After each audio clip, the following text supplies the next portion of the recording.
In this video, I'll show you how to add Google Drive to Mac Finder. By default, after installing Google Drive on your Mac, it creates a shortcut in the sidebar for quick access. But if for some reason you don't see it there, here's what you need to do. Go to the Finder menu and select Settings. In Finder Settings, you'll see 4 tabs. Click on the Sidebar tab. Down in the Locations section, check the box next to Cloud Storage. Once you do that, the Google Drive shortcut will show up in your Finder sidebar. To remove this shortcut, simply right-click it and select Remove from Sidebar, or just click and drag it out of the sidebar area.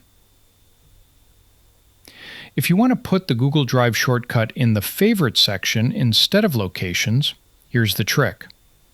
First, open Finder, click the Go menu at the top and select Home. Here you'll see the Google Drive shortcut.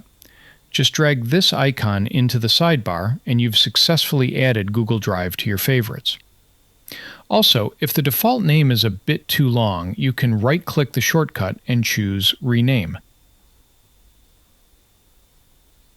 If the name change doesn't update immediately, just drag the shortcut out of the sidebar to remove it, and then drag it back in again. Now your Google Drive shortcut looks much cleaner.